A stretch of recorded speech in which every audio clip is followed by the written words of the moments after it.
2023년 12월 15일 오늘 금요일인데 함께 나눌 하나님 말씀은 욥기 38장 1절부터 18절까지 말씀입니다.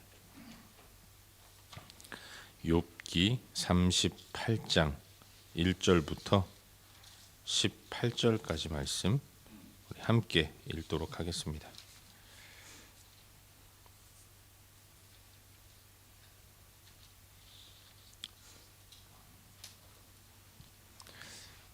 함께 읽겠습니다.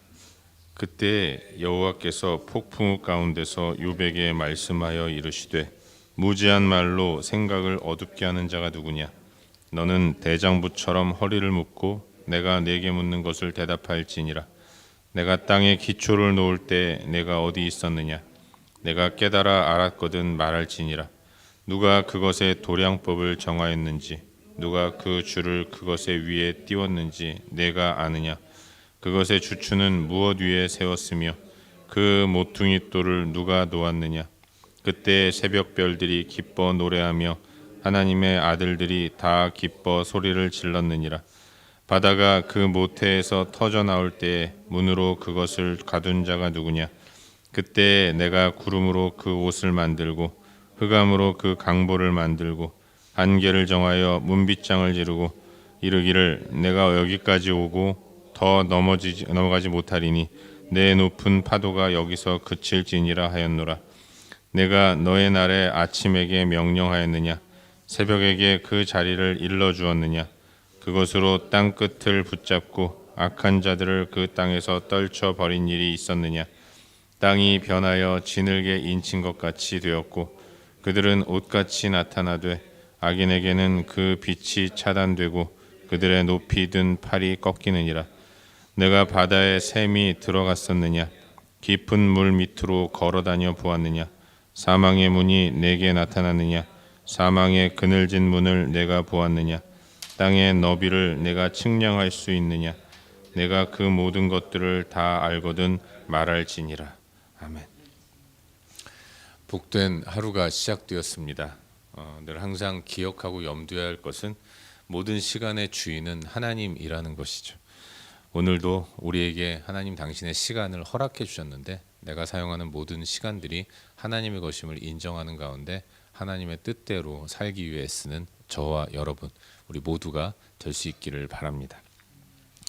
우린 요즘 계속해서 새벽 시간을 통해서 욥기서 말씀을 함께 살펴보고 있습니다. 오늘은 어제 이어서 방금 읽은 말씀인 욥기 38장 1절부터 8절까지의 말씀을 묵상하는 가운데 우리에게 주시는 은혜와 도전들을 함께 나누기 원합니다. 오늘 말씀을 묵상하면서 떠올랐던 문구가 하나 있습니다. Dream comes true. 꿈은 이루어진다. 그토록 기대하고 바랬던 소망했던 욥의 그 간절한 바람이 오늘 이루어지는 것을 발견하게 되는 거죠. 오늘 묵상하는 본문은 우리가 큐티하는 이 욥기서의 분수령이고 하이라이트 탑을 찍는 그런 내용이라고 말할 수 있습니다. 모두가 기다렸던 바로 그 일, 여호와 하나님께서 이제 드디어 나타나셔서 말씀하시며 모든 것들을 정리해 주고 계신다는 거죠. 어떤 의미에서는 우리의 인생의 마지막이 이와 같을 것이다라는 생각이 듭니다. 이 땅을 살아가면서 우리는 많은 궁금증을 가지고 살아가지 않습니까? 갑론을박 문제들이 많죠. 내 생각과 다른 사람의 생각들을 서로 나누는 가운데 그것이 서로 토론으로 이어지면 좋겠는데 이게 논쟁이 되어서 네가 맞네 내가 맞네 내가 아는 하나님 당신이 아는 이치 이런 것들을 가지고 여러 가지 모양으로 다투고 싸우는데 이런 이전투구의 싸움을 사는 그야말로 지지고 볶고 사는 우리 인생 가운데 하나님의 때에 하나님께서 이 땅에 오시면 우리 예수께서 구름 타고 이 땅에 내려오실 때 그때 그 앞에서 모든 것들은 다 정리되고 그리고 혼란은 사라지고 완벽한 가운데 하나님 나라로 이르게 될 것이다라는 생각을 하게 되는데 오늘 본문이 바로 그걸 보여주는 내용이라고 말할 수 있는 거죠. 그동안 욥은 간절히 하나님을 찾았습니다. 이해할 수 없는 이런 갑작스러운 고난으로 인해서 욥은 그 삶이 한순간에 변했죠. 모두의 존경과 사랑을 받던 자리에서 쫓겨나서 이제는 모든 사람들로부터 죄인이라고 정죄받는 그런 자리로 떨어져 버리고 만 겁니다. 몸도 망가졌고 가진 것들도 다 잃어버렸어요. 그를 더욱더 괴롭힌 것은 멘탈의 붕괴였습니다. 자기에게 벌어진 모든 상황들은 다 욥, 그가 죄인임을 증거하고 있는 겁니다. 욥 자신도 그걸 알고 있었죠. 규범적 한계에 갇혀 살아가고 있는 이 세상 속에서 살고 있는 욥에게 있어서 자기 생각에도 자기가 당하고 있는 이 엄청난 고난은 죄인이 받는 형벌이라는 것을 인정하지 않을 수 없었던 겁니다. 하지만 욥은 이걸 알면서도 그럼 내가 정말로 이런 큰 고난을 받을 만큼 지은 죄가 무엇인가? 아무리 생각해봐도 자기는 이런 무시무시한 벌을 받을 만큼 큰 죄를 지은 기억이 없는 겁니다. 그래서 정죄하는 친구들과 치열하게 논쟁을 벌였던 것이고 이제는 까마득한 후배마저 건방지게 죄인임을 인정하시고 회개하십시오 하는 이런 상황. 엘리후의 정죄 앞에서 욥은 그야말로 아연실색하면서 아무 말도 할 수 없었던 거죠. 욥에게 있어서의 희망은 이제 하나님이 등장하셔서 자기의 억울함을 풀어주시는 것이었습니다. 아니 억울함을 푸는 것은 둘째치고 도대체 이런 일들이 왜 일어났는지 그거라도 좀 알려주시기를 바랬던 겁니다. 자기도 모르는 자기 안에 큰 죄를 하나님이 알려주시면 알면 회개할 수 있는 것 아니겠습니까? 하나님 제발 나타나셔서 나에게 나의 죄를 가르쳐 주십시오. 이렇게 간절히 소망하면서 기도해 왔던 겁니다. 그런데 이제 드디어 하나님이 등장하셨죠.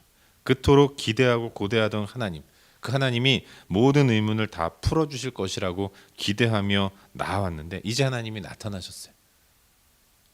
욥과 더불어서 욥기서를 읽는 독자인 우리들 또한 하나님이 어떻게 욥의 궁금증과 또 욥의 혼란들을 한 번에 정리해 주실지 기대하게 됩니다. 그런데 나타나신 하나님이 욥과 그의 친구들 그리고 엘리후 앞에서 하신 말씀은 모든 사람들의 입을 한 번에 다물게 하실 만큼 강력한 것이었습니다. 바로 창조의 때를 말씀하고 계신 거예요. 하나님 우선 말씀하시기를 당신의 묻는 말에 대답하라고 명령하십니다. 그러면서 하시는 말씀, 도저히 입을 열어 답할 수 없는 말씀을 하시는 거죠. 이건 어려운 문제이기 때문에 답을 못하는 것이 아니라 자신의 어리석음을 깨닫는 가운데 낯이 부끄러워서 입을 다물게 되는 그런 질문을 던지셨고 그래서 인간은 욥과 모든 사람들은 입을 다물 수밖에 없었던 거죠. 하나님 말씀하십니다. 내가 땅에 기초를 놓을 때 세상의 질서를 잡을 때 바다로 대표되는 광범위한 세상을 창조할 때 빛을 밝히셔서 세상의 질서를 세우실 때 그때 너는 어디 있었느냐 이렇게 질문하고 계신 거죠. 여러분 어디 있었습니까? 없었죠.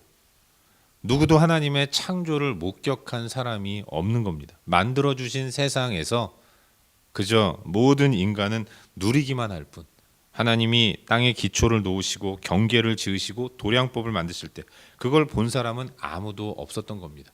다 만들어진 이후에 거기서 하나님에 의해 창조된 세상을 누리기만 할 뿐인 거죠. 주어진 규범적 지혜에 의해서 질서 있게 살아가면서 하나님의 창조의 결과물로 주어진 이 풍성함을 누리기만 할 뿐이었던 겁니다. 그런데 지금까지 욥은 어떻게 했습니까? 욥뿐만 아니라 욥의 친구들 엘리후마저도 하나님의 창조 가운데 극히 일부인 이 규범이 세상의 전부인 양 생각하면서 한계짓고 심지어는 하나님도 제한하면서 그러는 가운데 모든 것들을 판단하기에 급급했던 거죠. 하나님은 이런 분이야. 하나님은 저런 분이다. 이러면서 감히 하나님을 재단하고 판단하기에 바빴던 겁니다. 한 번도 경험하지 않은 본 일이 없는 것들을 실제로 있는 것인 양 생각하면서 다 경험하고 다 본 것인 양 생각하면서 그렇게 열심히 판단하기에 급급했던 그런 사람들이 욥이었고 친구들이었고 사실은 우리 모두라는 것을 묵상하게 되는 것이죠. 하나님 말씀하십니다. 네가 그 모든 것들을 다 알거든 말할지니라. 어떻게 알겠습니까? 그러니 할 말이 없는 거죠. 이것이 오늘 우리가 함께 묵상하고 있는 본문의 전반적인 내용입니다. 그리고 이 말씀 가운데서 오늘도 한 가지만 함께 깊이 한번 살펴보는 가운데 우리의 기도 제목으로 삼고 또 함께 기도하기를 원합니다. 오늘 본문 가운데서 우리 다 같이 4절부터 7절까지의 말씀을 한번 읽어보도록 하겠습니다. 4절부터 7절까지의 말씀 우리 함께 읽겠습니다. 내가 땅에 기초를 놓을 때 내가 어디 있었느냐? 내가 깨달아 알았거든 말할지니라.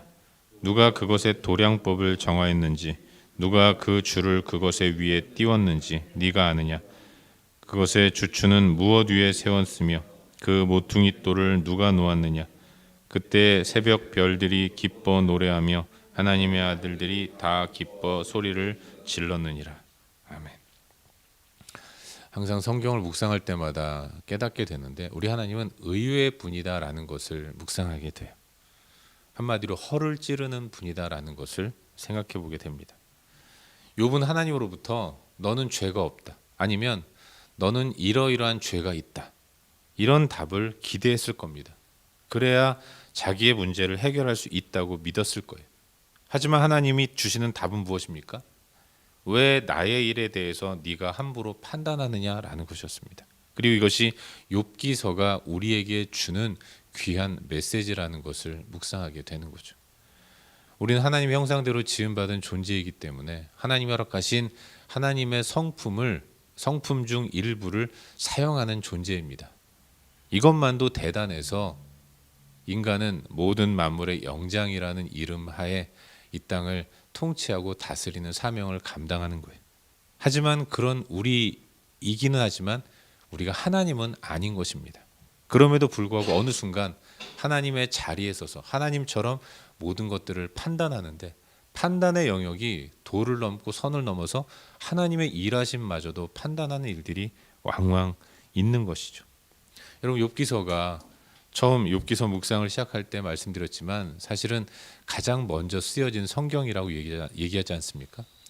성경이 하나님이 인간에게 던지시는 하나님의 뜻이라고 한다면 하나님의 인간을 향한 첫 일성, 그건 바로 너는 판단자가 아니라 나의 창조물을 누리는 나의 피조물이다, 이런 메시지인 겁니다. 욥기서가 바로 그걸 우리에게 전해주는 거죠. 하나님은 온 세상과 만물을 창조하신 분이십니다. 그리고 그렇게 창조하셨을 때 창조물들은 다 기뻐 노래하며 소리를 질렀다라고 기록하고 있어요. 하나님이 하시는 모든 일들이 다 만족스러웠다라는 것을 의미하는 겁니다. 그런 의미에서 하나님만이 모든 판단자이시고 하나님이 하시는 일들에 감히 판단의 잣대를 댈 수 있는 피조물들은 하나도 없다는 겁니다. 그런데 인간만이 하나님 앞에서 이렇다 저렇다 이야기를 하는 거죠. 천사들도 하나님의 하신 일들에 대해서 그저 찬양하고 기뻐하며 소리를 지르는 일밖에 하지 못하는데, 그런데 유독 인간만 이렇다 저렇다 이야기를 하는 거죠. 하나님이 어떻게 이러실 수 있느냐? 이게 하나님의 뜻이 맞느냐? 이렇게 타박하는 이런 어리석은 모습을 보이는 게 우리 인간의 솔직한 모습이라는 거죠.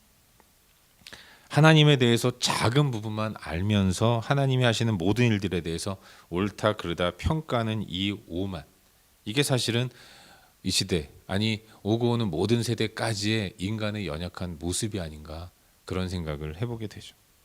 사랑하는 여러분, 우리가 아는 하나님은 지극히 작은 부분에 불과합니다. 어떤 목사님이 하셨던 비유가 굉장히 공감이 되는데, 여러분, 우리가 아는 하나님은 태평양 앞바다의 한 비치가에서 머그컵에 바닷물을 담았을 때 그 머그컵 정도의 양 밖에는 하나님을 알 수 없는 겁니다.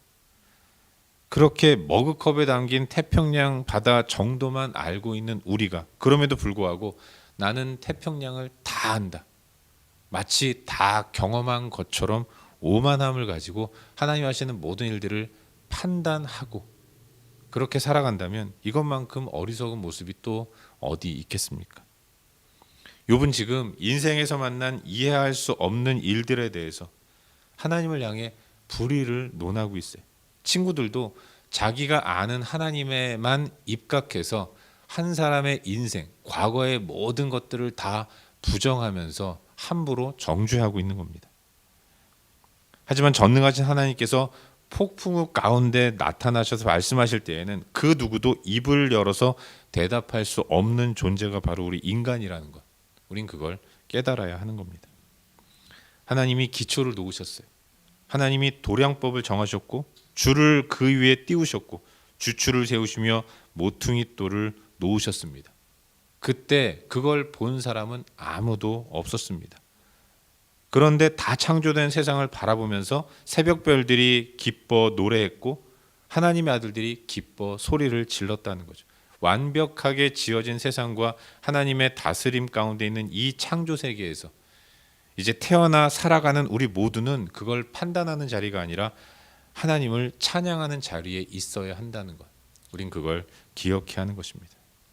오늘 우리의 삶 가운데서 판단과 또 그로 인한 번민과 갈등이 아니라 하나님 만드신 모든 만물과 그 질서를 바라보면서 우리가 해야 할 일이 찬양과 경배밖에 없다는 사실을 기억하고 인정하면서 하나님을 높이고 찬양하는 삶을 살 수 있기를 바랍니다. 때로 우리 인생이 예기치 못한 일들이 일어나서 그야말로 꼬이는 그런 어려움을 당할 때도 있겠지만, 그러나 세상을 완벽하게 창조하신 하나님이 인도하시는 나의 인생이기 때문에 우린 갈등할 필요 없고 다만 찬양하는 자리에서 있으면 되는 것입니다. 그때 하나님이 하나님의 때 모든 것들을 순적하게 이루셔서 갈등을 벗어나 기쁨과 찬양을 다시금 올려드릴 수 있도록 우리의 삶을 이끄시고 지도하실 줄 믿습니다.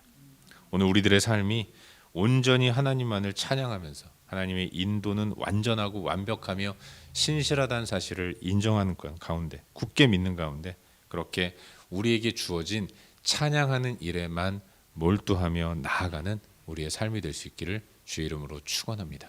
기도하겠습니다. 함께 기도할 때 주신 말씀 붙들고 기도하기로 나는데요.